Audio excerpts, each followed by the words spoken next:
A graça e a paz, meus irmãos. Antes de iniciar o programa, eu gostaria de pedir aos irmãos para que pudesse orar pela nossa irmã Ana Paula e pelos seus filhos. Ficamos sabendo ontem o falecimento do seu marido, o pastor Reinaldo Dourado, que é o nosso parente e ao mesmo tempo era um grande amigo do início do seminário, dos momentos em que nós estivemos juntos, e também a Ana Paula, né, que faz parte da nossa história. Que Deus possa estar confortando essa família, sustentando nesse momento tão difícil de suas vidas. Foi complicado para mim poder estar aqui fazendo esse programa na noite de hoje, mas nós cremos em um Deus que está no controle de todas as coisas. Nada acontece sem o propósito de Deus, sem a permissão do Senhor. E é por isso que nós iremos ouvir nesse instante um cântico que exalta esse Deus, que fala que esse Deus, ele tem o controle e tudo é feito para ele e por ele.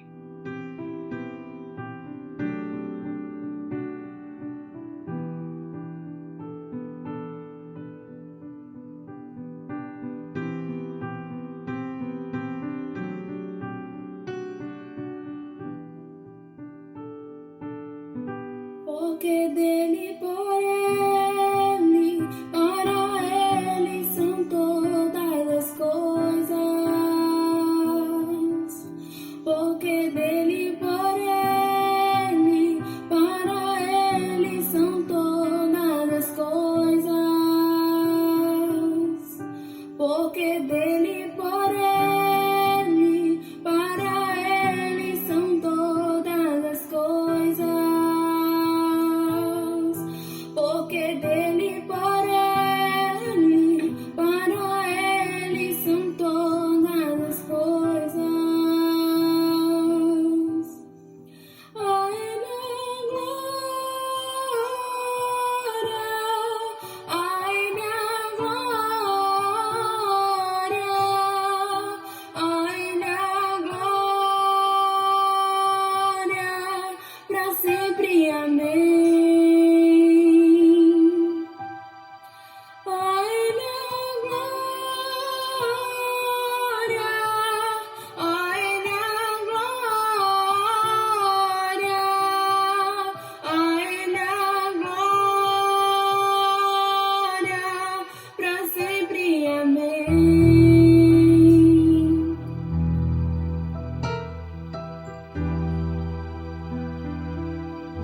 Com profundas riquezas, o saber e o conhecer de Deus.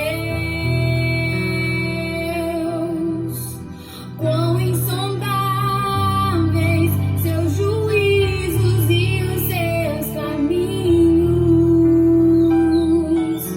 Quão profundas riquezas, o saber e o conhecer de Deus.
Nesse instante, nós vamos fazer a leitura de um texto da palavra do Senhor, texto que nós iremos meditar logo após o segundo cântico. Números, capítulo 25, diz assim: Quando Israel estava em Sitim, o povo começou a prostituir-se com as filhas dos moabitas. Estas convidaram o povo aos sacrifícios oferecidos aos seus deuses. E o povo comeu a carne dos sacrifícios e adorou os deuses destas mulheres. Assim, quando Israel se juntou ao culto a Baal-Peor, a ira do Senhor se acendeu contra Israel. O Senhor disse a Moisés: Reúna todos os chefes do povo e enforque-os diante do Senhor, ao ar livre, e a ardente ira do Senhor se afastará de Israel. Então Moisés disse aos juízes de Israel: Cada um mate os homens da sua tribo que se juntaram a Baal-Peor. Naquele momento, eis que um homem dos filhos de Israel trouxe para a sua tenda uma mulher midianita, à vista de Moisés e de toda a congregação dos filhos de Israel, enquanto eles choravam diante da tenda do encontro. Quando Finéias, filho de Eleazar, filho do sacerdote Arão, viu isso, levantou-se do meio da congregação e, pegando uma lança, seguiu o homem israelita até o interior da tenda. E com a lança atravessou os dois, tanto o homem israelita quanto a mulher midianita, pelo ventre. Então a praga cessou entre os filhos de Israel. Os que morreram da praga foram 24.000.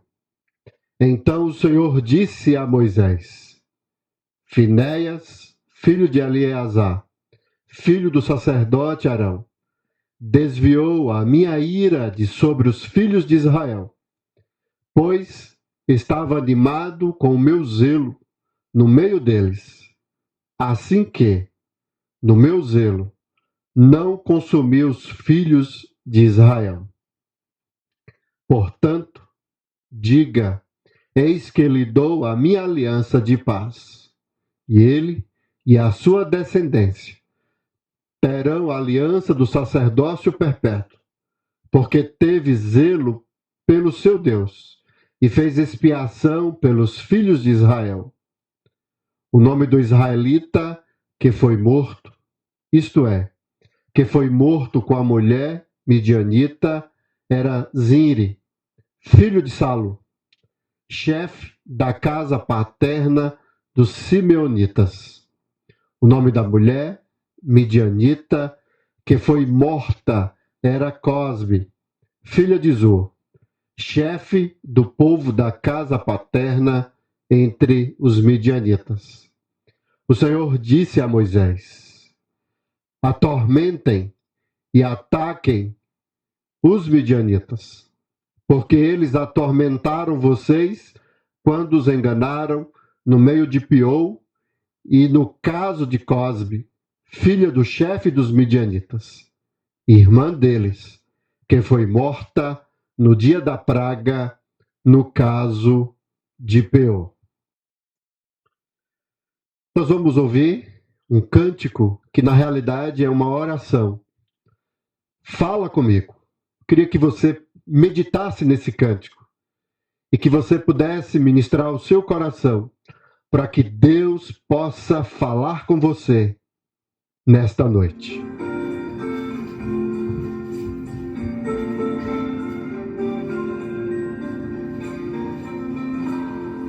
Fala comigo, fala, Senhor.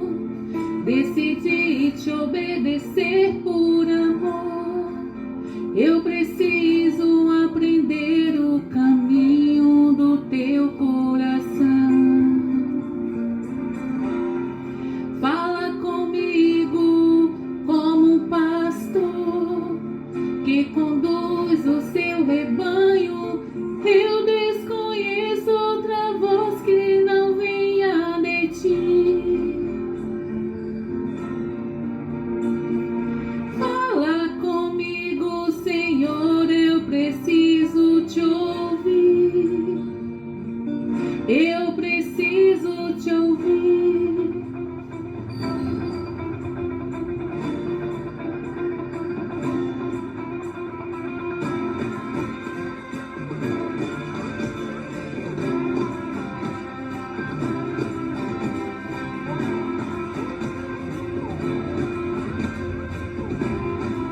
que me falas através de mim, irmão.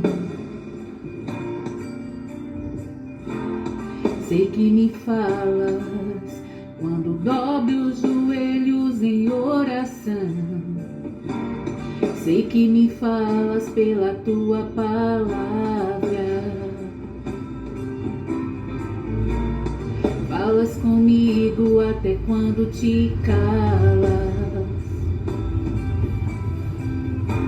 Eu sempre te ouço na tribulação.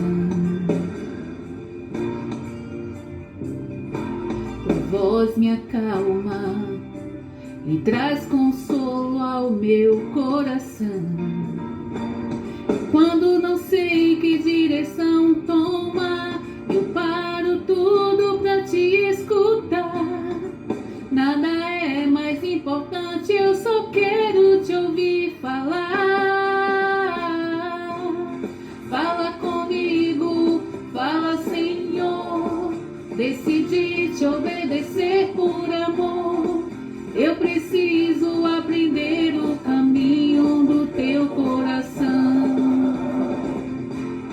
Fala comigo como um pastor que conduz o seu rebanho. Eu desconheço outra voz que não venha de ti. Fala comigo, Senhor, eu preciso te ouvir. Eu preciso te ouvir.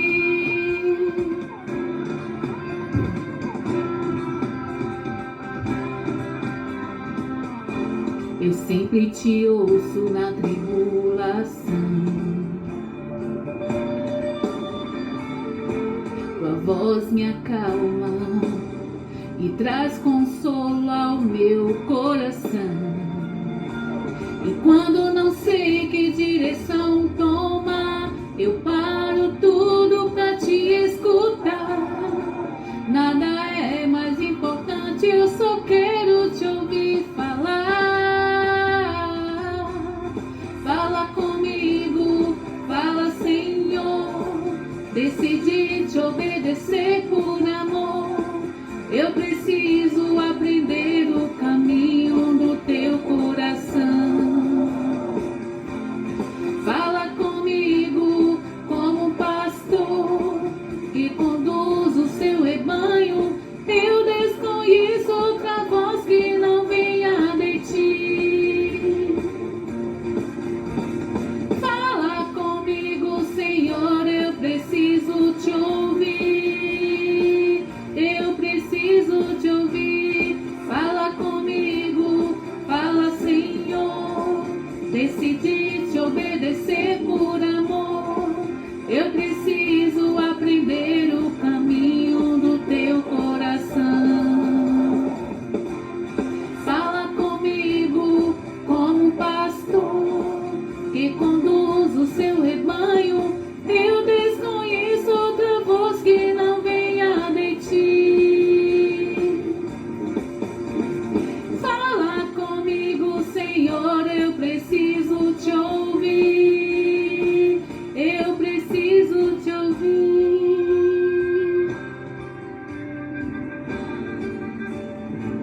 Eu preciso te ouvir.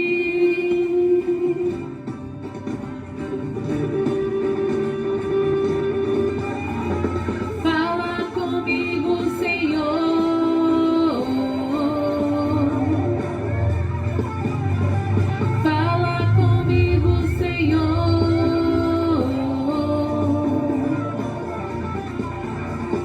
Fala comigo, Senhor. Eu preciso te ouvir.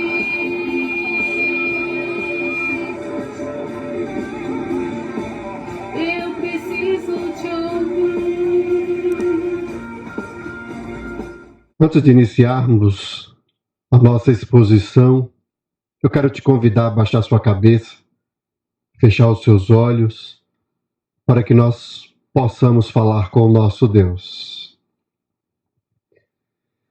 Senhor Deus, ó Pai, nós agradecemos ao Senhor, porque somos os teus filhos, e tudo o que há, tudo que existe, pertence ao Senhor. O Senhor tem o controle sobre todas as coisas. Nós louvamos ao Senhor. Nós exaltamos ao Senhor. Porque as nossas vidas estão seguras diante do Senhor. Mas a nossa oração a Deus nesse instante é para que o Senhor possa falar conosco. Que a tua palavra, ó Deus, possa ser viva e eficaz. E os nossos corações sejam preparados para que a tua palavra possa ser plantada. E que essa palavra venha germinar e produzir frutos para a glória do Senhor. Fala conosco através da tua palavra. Em nome de Jesus que nós oramos. Amém.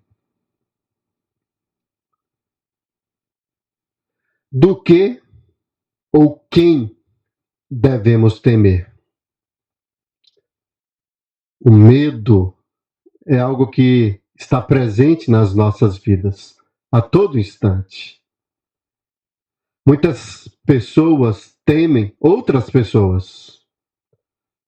Temem doenças, epidemias, questões circunstanciais e questões espirituais. O medo pode ser de todo tamanho, de toda espécie, e as pessoas podem entrar em pânico e ficarem até mesmo paralisadas com tanto medo e temor em suas vidas. Mas tem um texto da palavra do Senhor que responde essa questão que nós apresentamos aqui na nossa introdução dessa noite. Do que ou de quem devemos temer? Nós vamos fazer a leitura, Lucas, capítulo 12, a partir do versículo 2. Diz assim: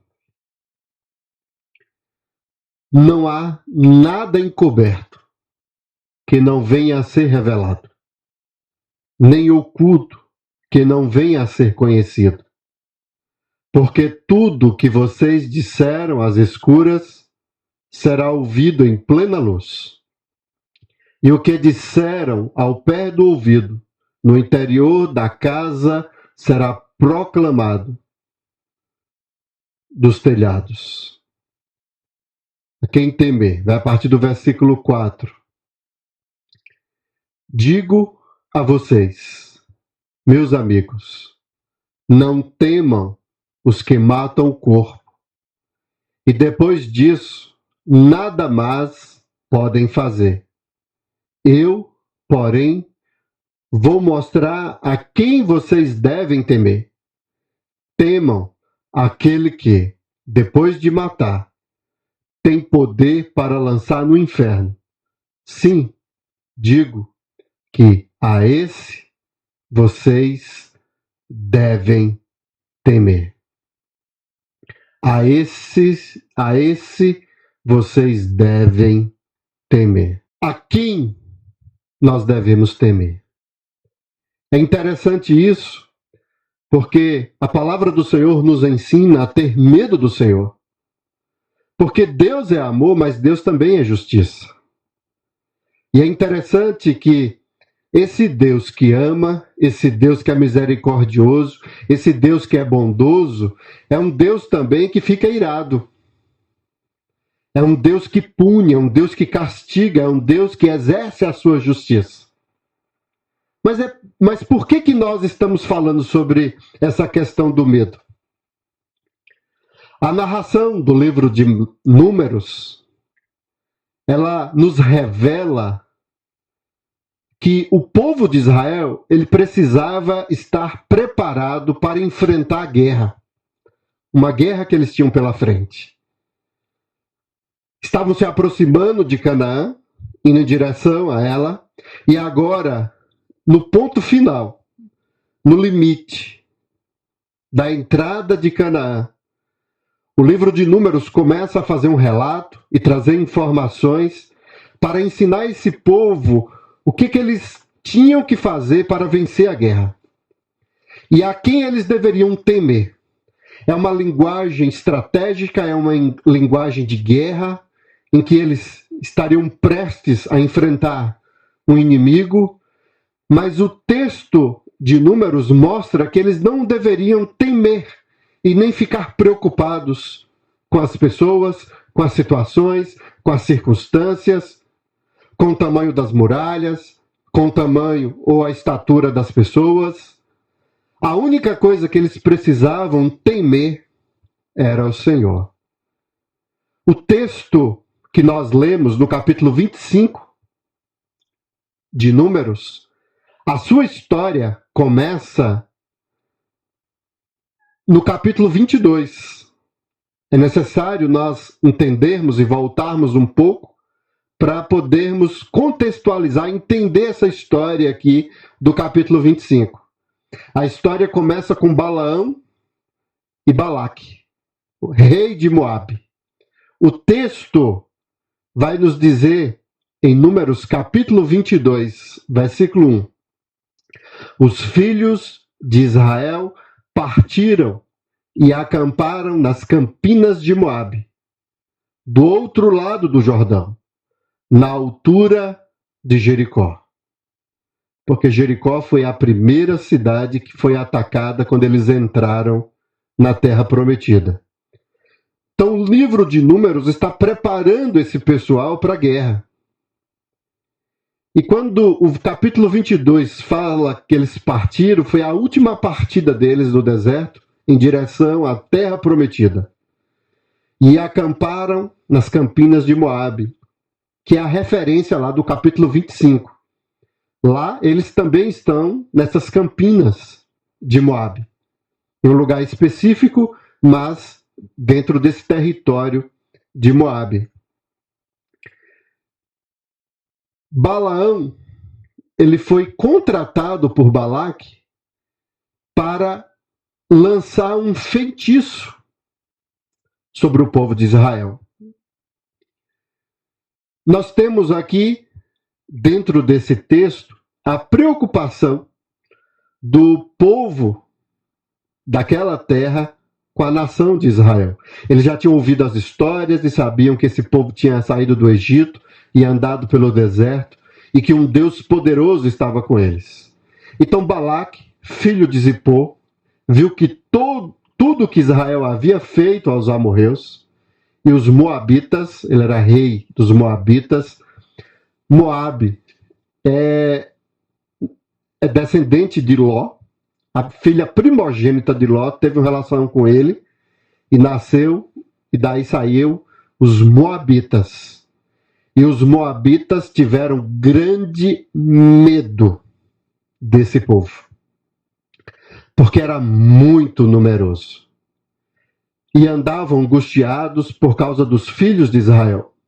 Por isso, o povo de Moabe disse aos anciãos dos midianitas: agora essa multidão vai lamber tudo o que houver ao redor de nós, como o boi lambe a erva do campo. Balaque, filho de Zippor, era o rei dos moabitas naquele tempo. Então, ele estava extremamente preocupado e com medo dessa chegada do povo de Israel. Então ele teve uma ideia. E aqui a ideia é de fazer uma reza, de fazer uma espécie de uma maldição. Ele encomendou a um feiticeiro da época, chamado Balaão, para que pudesse jogar alguma espécie de magia, alguma questão espiritual, alguma maldição sobre esse povo de Israel. Então ele pede para que amaldiçoe esse povo. Essa foi a proposta dele. Então os anciãos dos moabitas e os anciãos dos midianitas foram levando consigo dinheiro para pagar os encantamentos. Chegaram ao lugar onde Balaão estava e lhe transmitiram as palavras de Balaque. Então nós temos aqui um povo que está com medo do povo de Israel. Mas a narração de Números é justamente para mostrar para o povo de Israel que essa batalha espiritual travada, que até eles mesmos não sabiam, isso foi revelado depois, em que Balaque e Balaão tenta se levantar contra o povo de Israel de uma forma espiritual, através de reza, através de maldição, que eles não precisavam ficar com medo, pois Deus era um Deus que cuidava de Israel. Então, no capítulo 25, nós temos um relato que mostra quem é que o povo deveria temer. Eles não precisavam ficar temerosos com questões espirituais, com os povos daquela terra, com as suas artimanhas, com seus planos, com seus projetos, que iriam se levantar contra o povo de Deus, contra o povo de Israel. Mas o capítulo 25 agora vai mostrar o que é que eles deveriam temer. Nós vamos aqui para o capítulo 25 de Números, onde vai nos revelar justamente isso.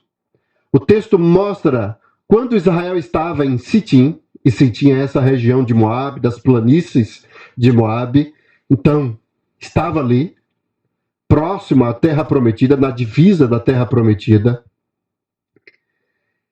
Esse Sitim faz parte do, inclusive a palavra significa Vale das Acácias, que estava lá em Moabe. O Senhor inicia um diálogo com o seu povo, nesse capítulo 25.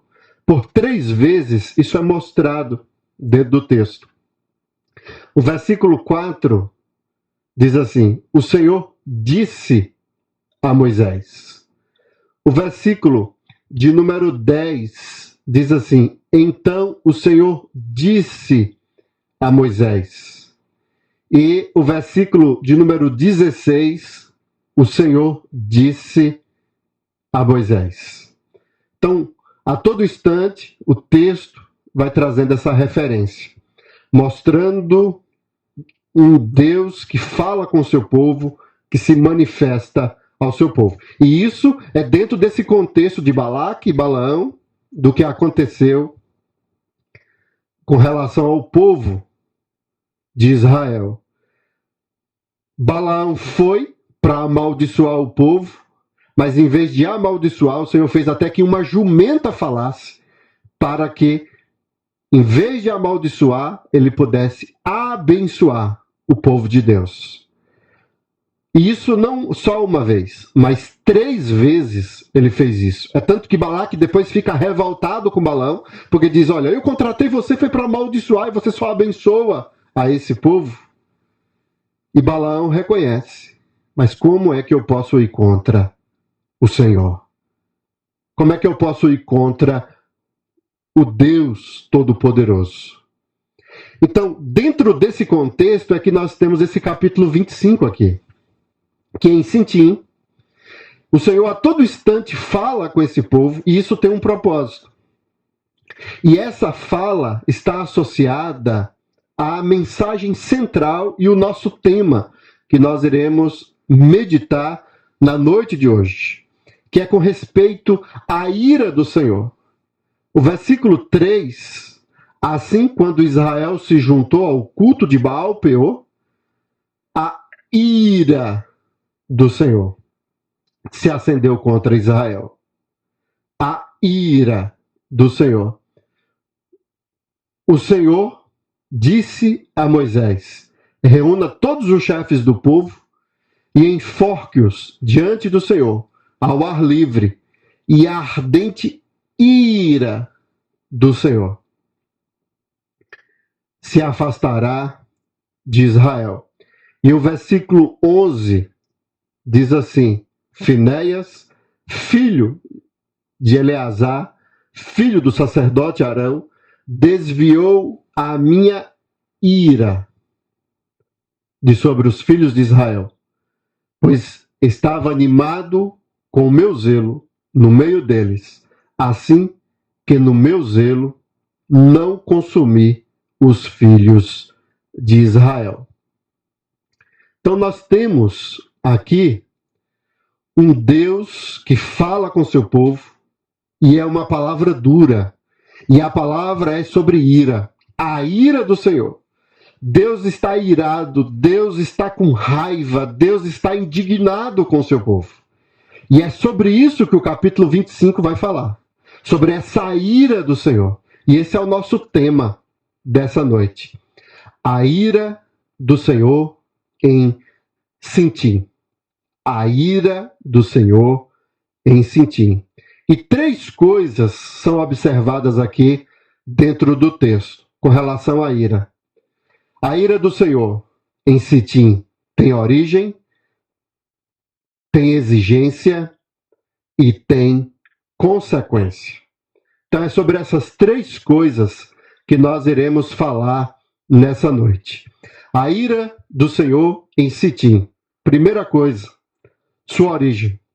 A ira do Senhor tem uma origem, e a origem foi a quebra da aliança. É bem interessante isso. Tem muito cristão que tem medo de macumba, tem medo de feitiço, tem medo de demônio, tem medo do ocultismo, tem medo do que pode acontecer no reino espiritual. E tem algumas igrejas, alguns cultos que falam mais de demônio, repreendem mais Satanás do que falam do próprio Deus. Essa tem sido a realidade dos nossos dias. Mas o texto aqui nos revela justamente o contrário. O texto nos mostra que o pecado, ele tem um poder de destruição superior a qualquer coisa dessa, espiritualmente falando, ou qualquer coisa ligada a demônio, a Satanás, a feitiça, a macumba. O pecado, ele tem um poder de destruição muito maior para a igreja do Senhor do que qualquer outra coisa. Se tem algo que a igreja precisa ter medo, é de pecado. Porque o pecado faz com que a aliança que o Senhor fez com o seu povo seja quebrada. E quando essa aliança é quebrada, vem a ira do Senhor. E a ira do Senhor vem sobre o seu povo, vem sobre Israel. É isso que nós vamos observar aqui no texto da palavra do Senhor. Nós vamos voltar aqui no início do capítulo 25, e o texto vai nos mostrar, no versículo 21, a origem dessa ira do Senhor. De que forma Israel quebrou a aliança? O versículo 1 diz assim: quando Israel estava em Sitim, o povo começou a prostituir-se com as filhas dos moabitas. Estas convidaram o povo aos sacrifícios oferecidos aos seus deuses. E o povo comeu a carne dos sacrifícios e adorou os deuses dessas mulheres. O versículo 3 diz assim: assim, quando Israel se juntou ao culto a Baal-peor, a ira do Senhor se acendeu contra Israel. A ira do Senhor se acendeu contra Israel. Os versículos 1, 2 e 3 nos revela de que forma foi que Israel quebrou essa aliança com o Senhor. E mostra o porquê que Deus ficou tão irado e tão indignado com o seu povo. Mas nós temos que observar que esses pecados, eles têm uma peculiaridade. Porque o povo estava no deserto há muito tempo, 40 anos no deserto. E aqui nós temos uma espécie de um confinamento. Esse povo estava preso, esse povo não podia fazer uma série de coisas. É tanto que nas primeiras oportunidades que eles estavam sós e deixavam eles com liberdade, eles faziam festa, bezerro de ouro, culto e adoração a outros deuses. Só que aquela geração já tinha morrido. E depois de 40 anos, agora os seus descendentes estavam sendo preparados, esse é o relato do livro de Números, para entrar na Terra Prometida. E é uma preparação aqui de exército, de guerra, porque eles não iam entrar na Terra, iam conquistá-la de qualquer forma e de qualquer jeito. Haveria uma luta, eles teriam que enfrentar os inimigos que eles iriam encontrar em Canaã. Mas o versículo 1, 2 e 3 mostra o tipo de pecado que eles tiveram quando estavam em Sitim. O pecado está associado ao prazer. Todos os pecados que são apresentados no versículo 1, 2 e 3 são pecados que estão associados ao prazer. Eles começam com a prostituição, eles passam a ter relações sexuais com as filhas dos moabitas. Então eles se relacionam e se prostituem. Então envolve a questão do sexo, envolve a questão do prazer. E aí o texto mostra que eles são convidados por essas mulheres para participar do sacrifício e do culto ao Deus deles. Eu quero mostrar o texto novamente. Quando eles são convidados para fazer parte do sacrifício aos deuses, eles se prostituíram e aí são convidados para fazerem parte do sacrifício aos deuses dos moabitas. O texto diz: e o povo comeu a carne dos sacrifícios. Então, primeiro eles se prostituem e aí são convidados para um culto, para um sacrifício, só que lá dentro do sacrifício havia um churrasco. O culto aqui é um culto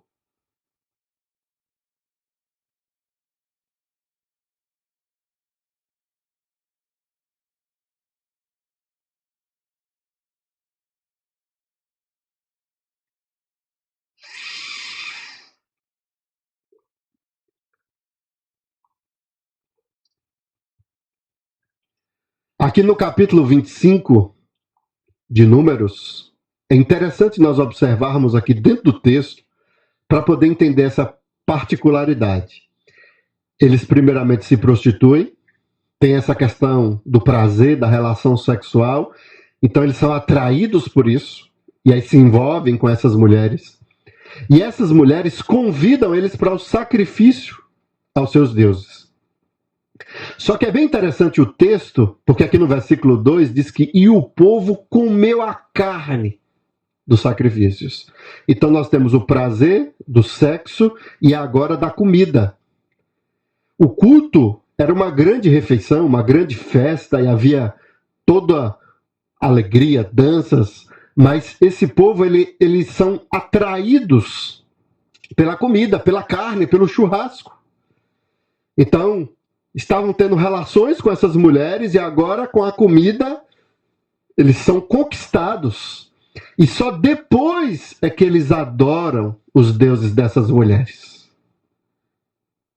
Então, nós temos aqui uma ordem que é apresentada dentro do texto, que primeiramente eles se prostituem, tem a refeição, que é uma carne do sacrifício, e só depois é que eles cultuam e adoram a Baal Peor, que tem um significado de Deus da abertura, esse Peor aí, a abertura. Eles quebram a aliança e Deus fica irado com o seu povo, e o que está por detrás de tudo isso é o prazer. É o desejo de satisfação, é o desejo da alegria, é o desejo de se divertir, é o desejo de descontrair. Eles estavam presos no deserto, vivendo uma vida restrita, e agora encontraram com pessoas, e agora têm um privilégio de poder ter relações sexuais com outras mulheres, de participar de churrasco, de carne. Isso fez com que eles traíssem o Senhor e que eles cultuassem e adorassem a Baal Peor. O que isso nos lembra? Isso nos lembra muito do caso de Esaú, que é conhecido como hedonismo. Hedonismo é esse culto, é esse desejo exagerado pelo prazer, pela alegria e pela satisfação. Esaú não mediu esforços para vender o seu direito de primogenitura, de abrir mão de uma herança muito superior por um simples e mero prato, por uma sopa de lentilhas. Saul, ele abre mão do seu relacionamento com Deus, de ser herdeiro da promessa, da aliança de Abraão, de Isaac, para ter um mero prazer instantâneo, momentâneo, em um determinado momento de sua vida. A aliança com Deus é quebrada por causa da nossa necessidade, que temos de se divertir, de ter prazer e de ter satisfação. O nosso coração, ele acaba sendo envolvido e conquistado por uma coisa que nos traz satisfação, por uma coisa que nos traz prazer. Deus passa a ficar em segundo plano e o meu bem-estar, a minha felicidade, a minha alegria passa a governar a minha vida. Esse foi o grande problema aqui do povo de Israel. Eles abandonam o Senhor por causa do prazer e da satisfação que os seus corações foram envolvidos e enganados. O versículo 6, ele continua essa história sobre essa quebra da aliança e nos traz uma informação interessante, que diz assim: naquele momento, eis que um homem dos filhos de Israel trouxe para a sua tenda uma mulher midianita, à vista de Moisés e de toda a congregação dos filhos de Israel, enquanto eles choravam diante da tenda do encontro. Olha que coisa impressionante. Um abismo chama outro abismo. Esse versículo mostra a cegueira que tomou conta do povo de Israel. Eles deixaram de pecar no oculto e passaram a quebrar a aliança do Senhor diante de todos. Porque no momento em que Deus manifesta a sua ira, e Moisés e os anciãos, o povo que estava ali na frente da tenda, ele sente o peso, sente um Deus irado, um Deus que pede para que esse povo seja punido. Naquele momento aparece um homem com uma mulher na frente de todos. Ele agora não tem mais preocupação de ocultar, de fazer escondido, mas ele faz na frente de todos. E o texto diz isso. Ele leva para a sua tenda uma mulher midianita, à vista de Moisés e de toda a congregação dos filhos de Israel, enquanto eles choravam diante da tenda do encontro. Que coisa impressionante. É isso que o pecado faz conosco. O pecado cega. A mensagem no deserto foi para que esse povo amasse o Senhor. Os 2 primeiros mandamentos: não terás outros deuses além de mim. E eles são convidados a todo instante para terem fidelidade, para servirem ao Senhor, para estarem diante do Senhor e não adorassem a outros deuses. E agora, por conta do hedonismo, por conta do prazer, da satisfação, eles acabaram caindo, se pervertendo, quebrando a aliança e perderam a noção e perderam a capacidade de enxergar, de ver o que é correto, o que é certo, e passaram a pecar abertamente diante de todos. Essa é a estratégia satânica até hoje. O engano e a tentação não vêm com uma cara de demônio, com chifre, com cheiro de enxofre, mas o diabo é chamado nas Escrituras como um ser astuto e sagaz. Com Eva, a serpente, ela pintou um quadro agradável e mostrou para Eva que aquele fruto era agradável aos olhos, traria satisfação, traria prazer. É assim que Satanás usa essa estratégia para que o povo de Deus venha abandonar a aliança, venha abandonar o culto e a adoração ao Senhor. Os seus corações são tentados pelos seus desejos, pelas suas vontades, pelas suas exigências. E geralmente, essas vontades, esses desejos, essas exigências estão associados ao prazer, a uma coisa que traz satisfação. Ninguém é tentado por algo que você não gosta, que isso não traz alegria, que isso não traz prazer. As pessoas são tentadas por coisas que lhes satisfaz. Por isso que a Bíblia fala sobre enganoso é o coração. A todo instante o coração é levado por essas coisas. Nós somos seduzidos e nós somos enganados. E nós precisamos tomar cuidado para não quebrar a aliança do Senhor. E é isso que tem acontecido dentro da igreja. Os anos têm se passado e a estratégia de Satanás sempre é a mesma. E Satanás tem pegado coisas que são terríveis, coisas diabólicas, coisas satânicas, e tem colocado dentro da igreja, e as pessoas têm defendido. E as pessoas têm acreditado nisso. Tem muitos crentes, tem muitos cristãos dentro da igreja que são enganados por filosofias, por coisas que são apresentadas como se fosse uma coisa boa, mas na realidade não é.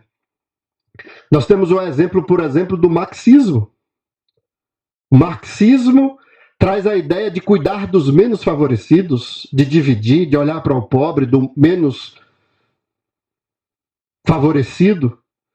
Mas a filosofia marxista, ela não tem nada a ver com os padrões da palavra de Deus.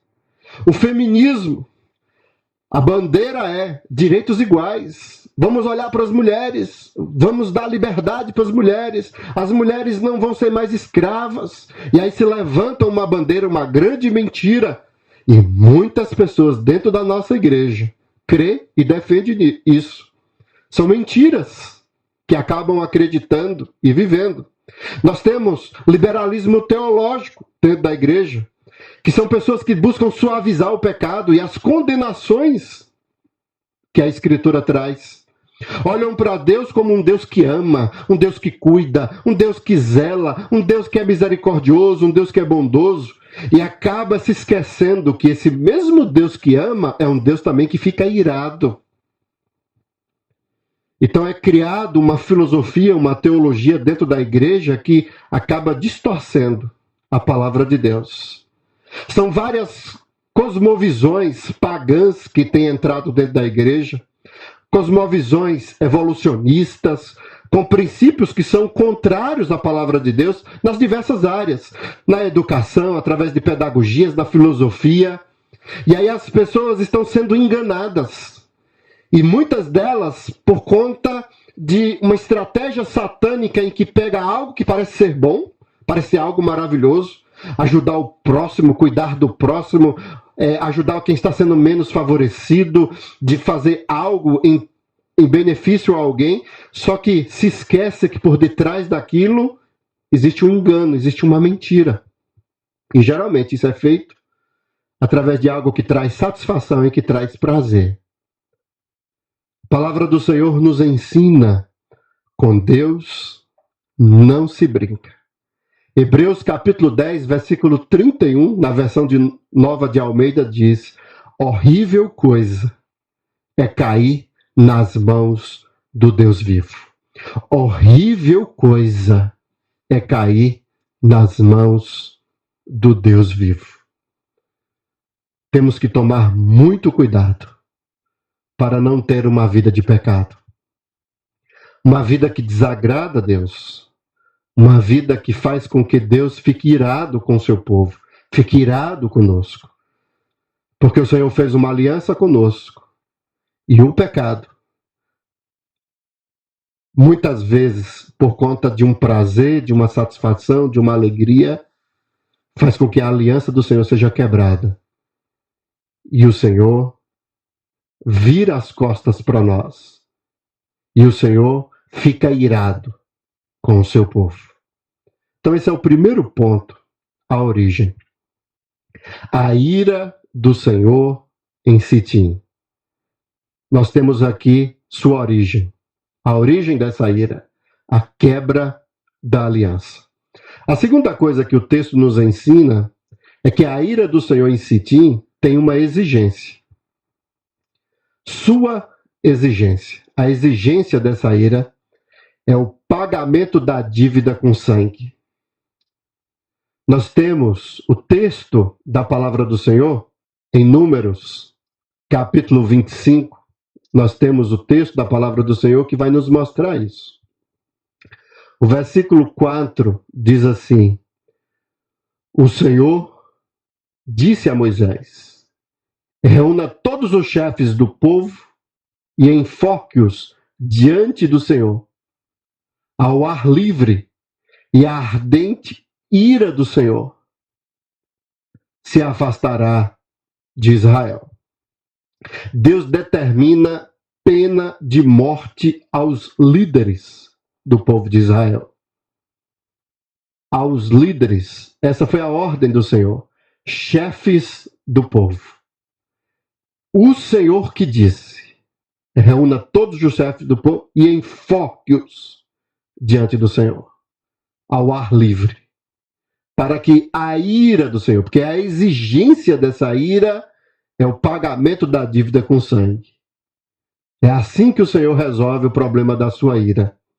Então o texto diz que Deus, ele fica indignado com o seu povo e ele exige a morte dos seus líderes. O versículo 5 diz assim: então Moisés disse aos juízes de Israel: cada um mate os homens da sua tribo que se ajuntaram a Baal-Peor. Moisés dá ordem aos juízes para matar os que participaram do pecado, que se deixaram ser levados pela satisfação, pela alegria, foram envolvidos nessa idolatria, juntamente com os moabitas e os midianitas. Então Moisés chama os juízes, os líderes do povo. Moisés ele fez uma divisão através do conselho do seu sogro Jetro, para que houvessem líderes de grupos específicos dentro do povo de Israel. Então a ordem do Senhor foi para que esses líderes morressem.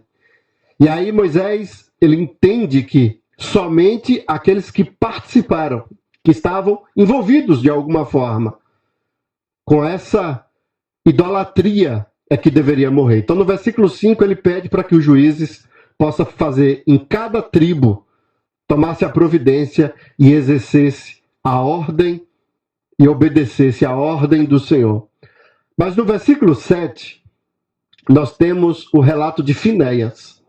Quando Finéias, filho de Eleazar, filho do sacerdote Arão, viu isso, levantou-se do meio da congregação e, pegando uma lança, seguiu o homem israelita até o interior da tenda.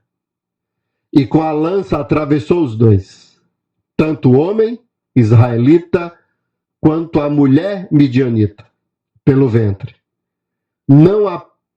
Então a praga cessou entre os filhos de Israel. Então a praga cessou entre os filhos de Israel. Os que morreram da praga foram 24.000. Então o Senhor disse a Moisés: Finéias, filho de Eleazar, filho do sacerdote Arão, desviou a minha ira de sobre os filhos de Israel, pois estava animado com o meu zelo. E zelo aqui traz a ideia de ciúmes, mas é no sentido positivo. O Senhor, ele é ciumento com o seu povo, ele não aceita que o seu povo seja dividido com mais ninguém. E Finéias, ele assumiu esse papel. Ele ficou irado da mesma forma que o Senhor ficou, e ele pega a sua lança e obedece a ordem do Senhor no meio deles, assim que, no meu zelo, não consumi os filhos de Israel. Portanto, diga: eis que lhe dou a minha aliança de paz, e ele e a sua descendência terão a aliança do sacerdócio perpétuo, porque teve zelo pelo seu Deus e fez expiação pelos filhos de Israel. E fez expiação pelos filhos de Israel, porque existe uma exigência com relação à ira do Senhor. A exigência é que o pagamento da dívida seja feita com sangue. Essa é a exigência. E Finéias fez isso. E o Senhor chamou isso de expiação. 2 pessoas foram mortas e o Senhor cessou a praga sobre o povo. O versículo 8, ele diz assim: seguiu o homem israelita até o interior da tenda e com a lança atravessou os dois, tanto o homem israelita quanto a mulher midianita, pelo ventre. Então a praga cessou entre os filhos de Israel. A praga cessou, porque uma expiação foi feita, porque a dívida foi paga com sangue. Finéias obedece à ordem do Senhor. E o versículo 14 diz que o nome do israelita que foi morto, isso é, o que foi morto com a mulher midianita, era Zimri, filho de Salu, chefe da casa paterna dos simeonitas. Então ele obedece o Senhor, matando um líder, que foi assim que o Senhor determinou. Todos que estavam envolvidos, eles precisavam ser mortos.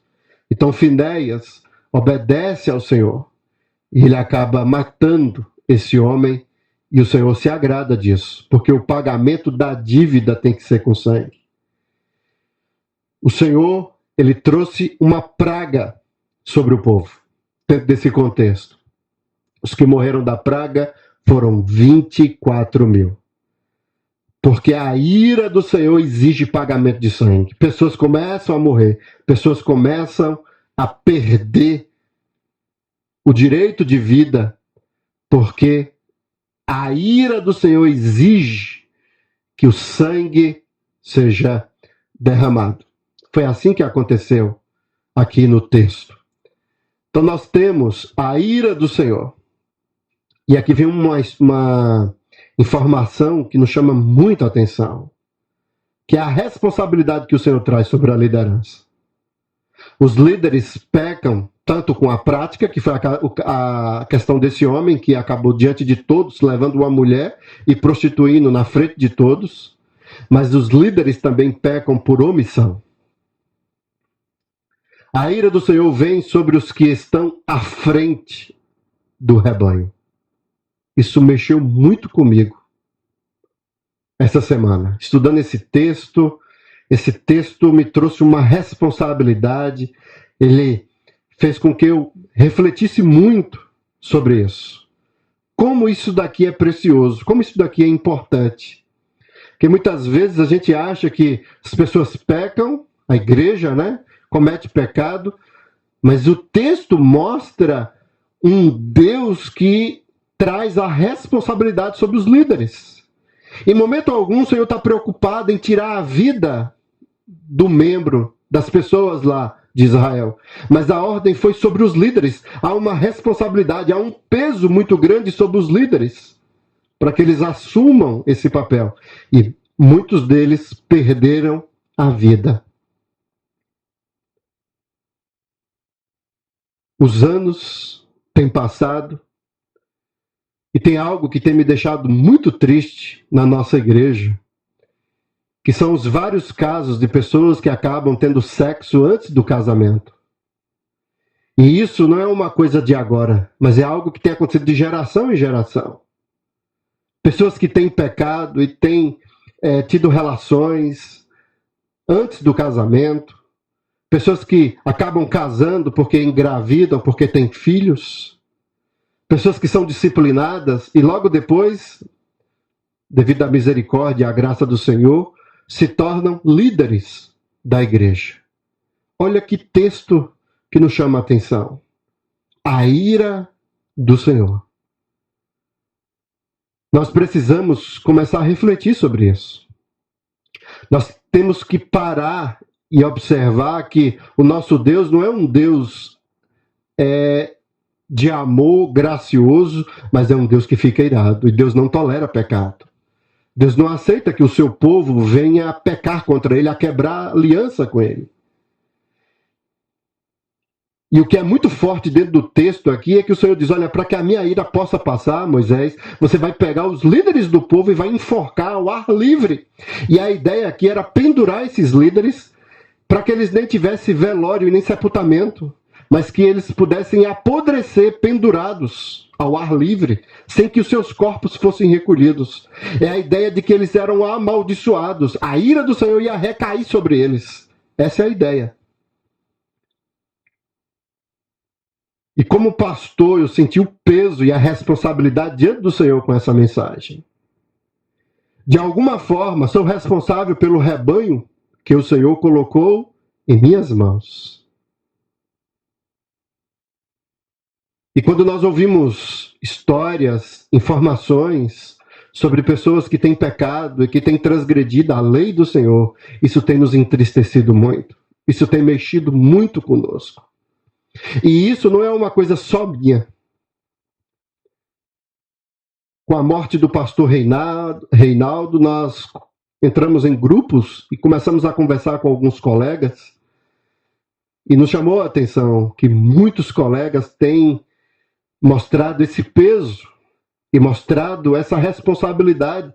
E como eles estão tristes e como eles estão sentindo o fardo da igreja sobre os seus ombros.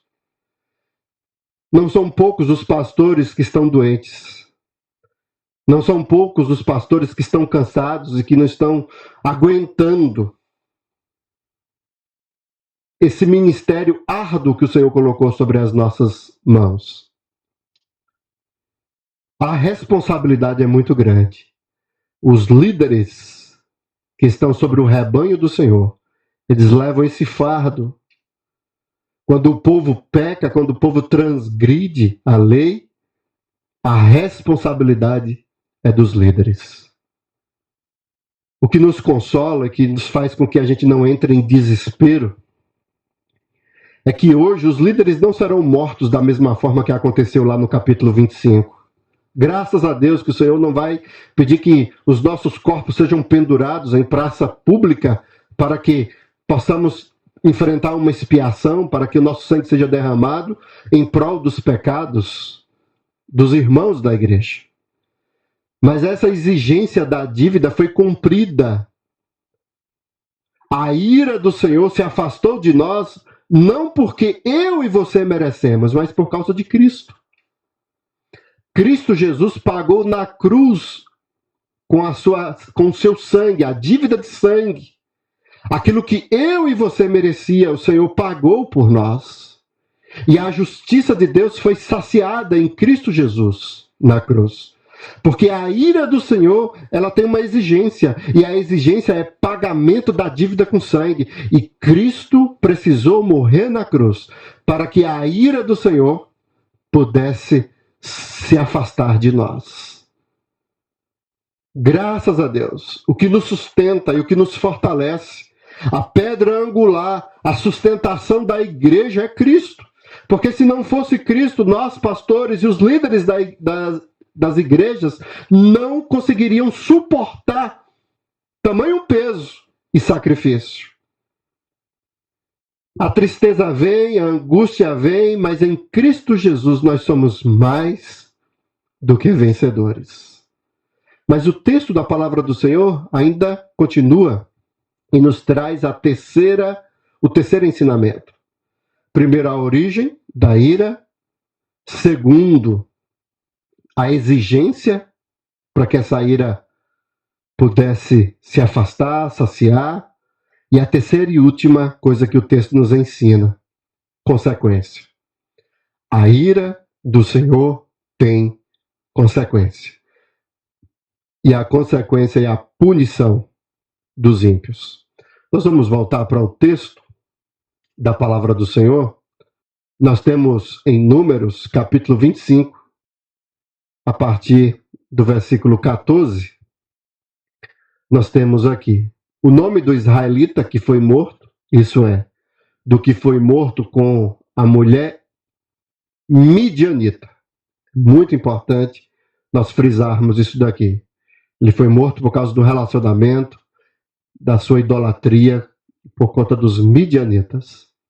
Era Zinri, filho de Salu, chefe da casa paterna dos simeonitas. O nome da mulher midianita, que foi morta, era Cosbe, filha de Zu, também chefe do povo da casa paterna entre os midianitas. Então, diante desse quadro, o Senhor, ele traz a consequência. O Senhor disse a Moisés: atormentem e ataquem os midianitas. Atormentem e ataquem os midianitas. Essa foi a ordem do Senhor. Porque eles atormentaram vocês. Quando os enganaram no caso de Peor e no caso de Cosbe, filha do chefe dos midianitas, irmã deles, que foi morta no dia da praga, no caso de Peor. É bem interessante isso daqui no texto. Os midianitas. Existe uma ênfase aqui no capítulo 25 sobre os midianitas. A ira do Senhor, a origem dessa ira, a quebra da aliança. Depois, as consequências dessa quebra da aliança, em que o Senhor exige um pagamento com sangue, pena de morte. E agora, o Senhor traz toda essa ira para os midianitas. O Senhor faz com que os midianitas venham a pagar por todo o mal que foi feito ao povo de Israel. É interessante isso, porque no capítulo 22, Balaque, ele busca um jeito, ele se junta lá com os midianitas para poder criar um plano, uma estratégia para que o povo de Israel pudesse ser destruído. Buscaram de forma espiritual, através de feitiço, através de maldição, mas não conseguiram. E aí o texto mostra a ligação que os moabitas tinham com os midianitas. Quem são esses midianitas? É interessante porque os midianitas são parentes do povo de Israel. Os midianitas vêm de Midian, que é um descendente de Abraão com Quentura, uma esposa, um relacionamento que Abraão teve. No capítulo 25 de Gênesis, versículo 2, temos esse relato. O interessante sobre os midianitas é que a esposa de Moisés também era midianita. E o sogro de Moisés também era midianita. Eles tinham conhecimento sobre esse povo e como eles eram. Porque eles eram sacerdotes e eles prestavam culto. Moisés estava acostumado com essa religião e com a forma como eles cultuavam aos seus deuses, os midianitas. Moisés viveu entre eles e, se relacionando com a esposa, com o sogro, deve ter aprendido muito mais sobre a religião e tido conhecimento sobre como eles eram e como eles se comportavam. Então aqui é uma ligação muito grande entre os midianitas e o povo de Israel. E aí o Senhor, no capítulo 22, está escrito aí em Números. Os midianitas eram um povo nômade. Eles não tinham um local, uma região. É tanto que se nós pegarmos lá no início de Êxodo, capítulo 2, onde Moisés se encontra lá com eles estão em uma determinada região. E agora eles estão em uma outra região, na terra dos Moabitas. É um povo nômade. Mas no momento do capítulo 22 ao capítulo 25, eles estão de alguma forma com uma aliança, associados com os Moabitas, na terra deles. Os Moabitas tentaram contratar Balaão para jogar o feitiço, os midianitas também financiaram, mas não deram certo. Então eles tiveram uma outra estratégia, a do capítulo 25, de, através da prostituição, através do envolvimento, através de uma festa, uma programação, buscar fazer uma aliança com os israelitas. Já que esse povo é numeroso, eu não tenho condições de lutar contra ele, até o homem que a gente contrata para amaldiçoar não consegue amaldiçoar, então agora nós vamos nos juntar a eles. Então essas mulheres começam a seduzir os homens e de alguma forma começam a se aproximar com esses homens. E o texto no capítulo 25 fala exclusivamente dos midianitas. São as mulheres que fazem isso. E aí o Senhor, na sua ira, determina que o povo de Israel pudesse destruir, pudesse acabar com esse povo. Então nós vamos para a palavra do Senhor, que vai mostrar esse relato. Quando foi que aconteceu isso? Aquilo que foi determinado no final do capítulo 25 de Números, ele é registrado no capítulo 31 de Números. E aqui nós temos o registro da destruição dos midianitas. O Senhor disse a Moisés: vingue os filhos de Israel dos midianitas. Depois disso, você será reunido ao seu povo. Então Moisés falou ao povo dizendo: arme alguns de vocês para a guerra, e que eles saiam contra os midianitas, para fazerem a vingança do Senhor contra eles. E aí foram mandados esses homens, e o propósito foi, e mataram todos os homens dos midianitas. Mataram, além dos que haviam sido mortos, os reis dos midianitas: Eve, Requem, Zu, U e Reba, 5 reis dos midianitas. Também mataram a espada Balaão, filho de Beor. É bem interessante isso dentro do texto. Nas campinas de Moabe, junto do Jordão, na altura de Jericó. Então, eles cumpriram com o mandamento do Senhor. É bem interessante isso na palavra do Senhor. O Senhor, ele pune. A ira do Senhor, o pagamento é com sangue. E essa ira do Senhor caiu sobre os midianitas. E o Senhor determinou, e eles cumpriram isso no capítulo 31. O ser de Deus é muito complexo. Tem muita gente que não consegue entender e compreender isso. Mas Deus é ao mesmo tempo amor, mas também é juiz. Deus, ele consegue ser misericordioso e ao mesmo tempo ele consegue ser irado. Essa é a ideia do texto. Como é que um Deus cessa a sua ira sobre o povo de Israel e a sua ira agora recai sobre os midianitas? Como é que isso é possível? Será que há alguma contradição dentro de Deus? Algo de errado diante do Senhor? Não. Deus é um ser complexo. Deus tem vários atributos. E os atributos de Deus, um não pode anular o outro atributo. O amor não pode fazer vistas grossas para o pecado. Não é porque Deus ama que Deus vai passar a mão na cabeça e Deus vai aceitar tudo. Isso não faz parte da natureza de Deus. Ele ama, mas ao mesmo tempo ele julga e ele pune a quem erra. É assim que é a palavra do Senhor. Pois a ira do Senhor, ela de alguma forma ela tem que ser saciada. Deus não aceita de forma alguma que a dívida seja paga de qualquer forma e de qualquer jeito. Ela precisa ser paga através da expiação. E é por isso que ele determina que o povo de Israel faça holocaustos, para que animais possam ser mortos. E o sacerdote tinha que colocar a mão na cabeça do animal para que o pecado fosse transmitido, fosse passado para o animal era considerado culpado e ele tinha que morrer. Ele pagava com sangue. E assim a ira do Senhor não caía sobre o povo de Israel. Foi assim que o Senhor determinou, através da expiação. Cristo é o único que consegue pagar essa dívida, que pagou essa dívida, levando sobre si a ira de Deus. Ele derramou o seu sangue na cruz. Cristo, ele foi o único que conseguiu, de forma excelente, perfeita, cumprir com todas essas determinações que o Senhor tem no seu ser. A ira do Senhor recaiu sobre Cristo, porque Cristo levou sobre si os nossos pecados. E esse é o grande problema dos midianitas. Os midianitas, eles não têm um mediador. O texto mostra que ninguém morreu por eles. Ninguém fez expiação por eles. Então a ira do Senhor permaneceu sobre eles.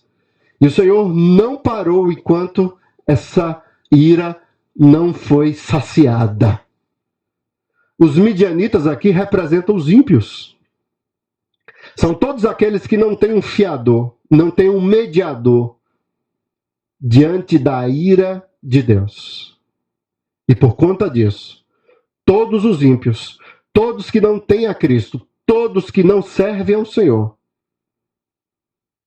vão ter que pagar essa dívida. E é uma dívida de sangue, em que serão destruídos e condenados, para que o Senhor seja glorificado na sua justiça.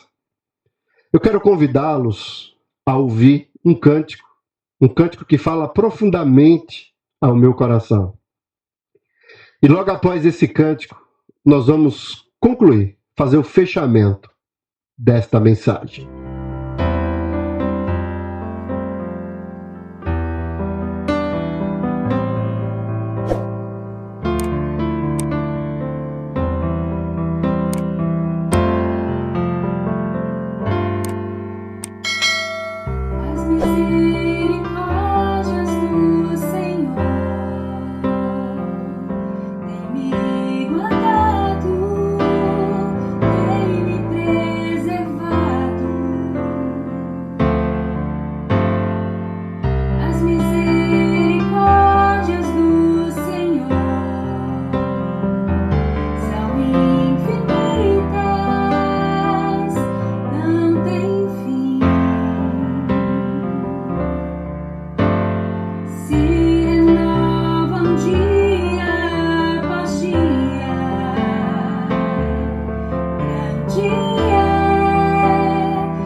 A ira do Senhor tem uma origem, que é o pecado, a quebra da aliança. A ira do Senhor tem uma exigência, uma dívida que só é paga com sangue e recai sobre um líder, sobre um cabeça. A ira do Senhor tem consequência, punição e destruição dos ímpios. O cântico que nós ouvimos fala sobre as misericórdias do Senhor. São a causa de não sermos consumidos. Deus é fiel. Deus é fiel não porque nós merecemos. Deus é fiel não porque fazemos o que é certo ou porque somos melhores do que os outros. Deus é fiel por causa de Cristo. A ira do Senhor só não nos destruiu por causa de Cristo, porque a todo instante nós quebramos a aliança do Senhor com o pecado. Não é um e nem outro apenas, mas todos nós quebramos a aliança. E nós precisamos tomar cuidado, porque o Senhor é um Deus irado, o Senhor é um Deus de santidade, um Deus que exige pureza no meio do seu povo. Com Deus não se zomba, com Deus não se brinca. Horrível coisa é cair nas mãos desse Deus. Mas é por causa de Cristo que nós permanecemos ainda de pé e conseguimos servir a esse Deus. Porque Cristo nos deu a capacidade de sermos perdoados. A misericórdia de não sermos destruídos é porque Cristo se tornou a propiciação pelos nossos pecados. Nós não somos como os ímpios, mas nós tivemos a nossa dívida paga na cruz por Cristo. E nós temos que tomar cuidado para no meio da igreja nós não vivermos como os ímpios, sendo dominados pelo pecado e vivermos debaixo do pecado. Mas que, como servos de Deus, como povo de Deus, possamos ter uma vida de santidade, uma vida que louve e que adore o Senhor. Essa é a nossa oração. Esse é o nosso desejo. De quem nós devemos ter medo? Coronavírus? Devemos ter medo de homens, de feitiço, de coisas espirituais, de fantasma, de demônio? Não. Nós precisamos ter medo, muito medo, de pecar e de quebrar a aliança do Senhor. Todos os nossos inimigos estão derrotados. Em Cristo Jesus, nós somos mais que vencedores. O diabo se levanta contra nós, mas o nosso Deus cuida de nós. As suas misericórdias têm nos sustentado, têm nos dado força. Nós precisamos ter uma vida que agrade ao Senhor. E essa vida é através do sacrifício de Cristo. Só que nós não podemos brincar com Cristo. A todo instante pecar e fazer o pedido de perdão e clamarmos ao Senhor. Cristo não morreu na cruz para que pudéssemos viver de forma libertina, de qualquer forma, de qualquer jeito. Cristo morreu na cruz para que pudéssemos nos santificar e termos uma vida que agrade a Ele. A palavra para os líderes: cuidado, leve a sério.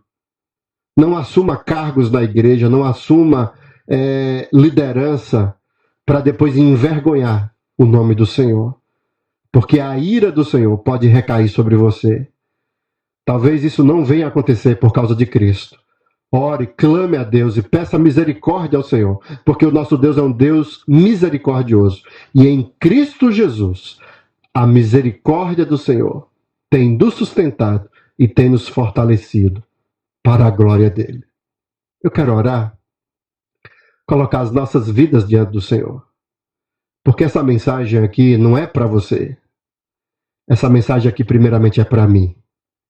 Para que Deus possa transformar a minha vida. E como líder do rebanho do Senhor, eu possa ter uma vida que agrade e que glorifique o nome dele. Vamos orar? Senhor Deus, ó Pai, nós louvamos ao Senhor por Cristo. Porque se não fosse por Cristo, ó Deus, nós estávamos perdidos. Nós louvamos a Deus e glorificamos ao Senhor pela tua misericórdia, pela tua bondade para conosco. Mas a nossa oração a Deus é para que o Senhor possa cuidar de nós. Cuide do teu povo. Nesse momento, Deus, difícil, de epidemia, momentos em que nós estamos estressados, momentos que nós estamos passando por períodos complicados, difíceis, que o Senhor possa nos ensinar, ó Deus, a glorificar ao Senhor. Que em meio à dificuldade, em meio ao confinamento, ao sofrimento, possamos ser servos do Senhor para a glória do Senhor. A nossa oração, ó Deus, é que a tua ira não recaia sobre nós e que o Senhor não venha nos punir, mas que possamos ter uma vida lavada pelo sangue de Cristo e uma vida de santidade para que o teu nome seja exaltado através de nós. Nos usa, ó Deus, como servos, para que o teu nome venha a ser propagado e glorificado nessa terra. É em nome de Jesus que nós te oramos. Amém. Que Deus abençoe os irmãos, dando uma semana de paz, debaixo da graça e bênção do Senhor. Louvado é o Senhor, porque Ele é um Deus misericordioso, um Deus que nos ama, um Deus que cuida de nós.